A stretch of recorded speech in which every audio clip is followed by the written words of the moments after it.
Hello everyone, welcome back to our channel. So this video is all about AIATS 4 of Akash, and let me know in the comment section how was your paper and which part you feel the most difficult and which part is easy.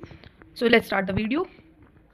And जिनको syllabus नहीं पता, let's see the syllabus. This is and मेरे according जो मेरे को difficult लग रहा था वो था एनिमल मॉर्फोलॉजी में कॉकरोच वाला portion and chemical coordination and integration. और बाकी सब मैंने पूरा कंप्लीटली रिवाइज भी कर लिया था एंड पढ़ भी लिया था. उसमें मेरे टोटल फिजिक्स कंप्लीटली अटैम्प्ट नहीं करी थी. 3 क्वेश्चन मेरे अनअटेम्प्टेड थे एंड लास्ट वाले पेज पे, और 2 क्वेश्चन मेरे गलत हैं. तो बेसिकली जो मेरे अनअटेम्प्टेड थे वो थे 38, 39 एंड 41. जो मेरे गलत हैं वो 44 है और एक क्वेश्चन आगे है.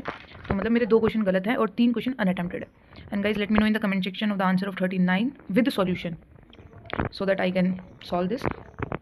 तो दिस इज अबाउट फिजिक्स के बारे में. लाइक पेपर डिफिकल्ट था, थोड़ा बहुत डिफिकल्ट था. लास्ट के जो क्वेश्चन 39 जेन्युइनली मेरे को एक अच्छा क्वेश्चन लगा. एंड ऑल ओवर फिर पेपर मॉडरेट, ईजी, डिफिकल्ट तीनों टाइप के मिक्सिंग क्वेश्चन थे इस बार. और हर एक सेक्शन से क्वेश्चन उठाया गया था, ईजी से भी और डिफिकल्ट से भी. Like 28th question, 26th question relatable question थे एंड 19th क्वेश्चन भी अच्छा था फेजर डायग्राम से. सो फिजिक्स का ऑल ओवर पेपर मेरे को ठीक लगा. थोड़ा सा डिफिकल्टी लेवल की तरफ था but not that much difficult. Let's move to the chemistry part. Chemistry में मैंने कंप्लीट अटैम्प्ट करी थी और मेरे क्वेश्चन गलत हैं 4 question are wrong in chemistry. And chemistry easy थी, मेरे को जनरली ईजी लगी एक्सेप्ट 2 to 3 क्वेश्चन. एंड एक 69th क्वेश्चन थोड़ा सा मेरे को डिफिकल्टी हुई थी सॉल्व करने में, और एक 66 क्वेश्चन. और ओवरऑल पेपर मॉडरेट था, ना ज़्यादा इजी ना ज़्यादा हार्ड. क्वेश्चंस एक्टिवेशन एनर्जी से भी बहुत ज़्यादा पूछ रखे थे, प्री एक्सपोनेंशियल टर्म्स में लाइक 72 एंड 58. मतलब हर टॉपिक से क्वेश्चन पूछे गए थे ना. अच्छे क्वेश्चन भी बना रखे थे, ऑर्गेनिक भी अच्छी थी. तो chemistry is moderate.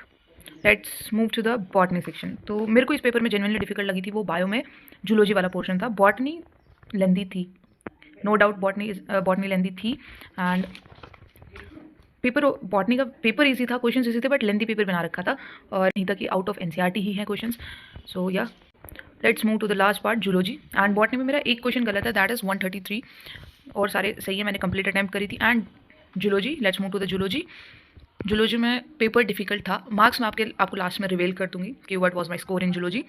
So zoology paper मेरे को डिफिकल्ट लगा, जेन्युइनली डिफिकल्ट था. केमिकल कोऑर्डिनेशन एंड इंटीग्रेशन वाला पोर्शन ज़्यादा डिफिकल्ट था as compare to animal kingdom. मेरे को कॉकरोच का डाउट था कि कॉकरोच ज़्यादा डिफिकल्ट आएगा, बट नहीं.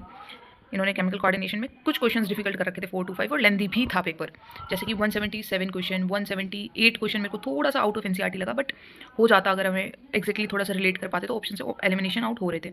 177 question, 174 question and this 175 question. Like paper easy नहीं था, जूलॉजी का पेपर ईजी नहीं था. बट हाउएवर जूलॉजी में मेरा एक भी क्वेश्चन गलत नहीं है. 180 आउट ऑफ 180 स्कोर है. बट हाँ, मेरे को जूलॉजी हार्ड लगी. एंड जिन क्वेश्चन में मेरे को डाउट था जो गलत हो सकते हैं वो थे 177 एंड 174, 175. ये क्वेश्चन में मेरे को डाउट थे कि ये मेरे गलत हो सकते हैं. 157, बट ये मेरे सही हैं और I score 180 in the zoology. But ये नहीं है कि मेरे 180 जूलॉजी में आ गए तो आई विल से दैट कि जूलॉजी बहुत ही ईजी थी. जूलॉजी ईजी नहीं थी, पेपर भी ईजी नहीं था. So all over paper moderate to difficulty की लेवल था. 1 वर्ड फिजिक्स कंपैरेटिवली ईजी थी as compare to zoology section.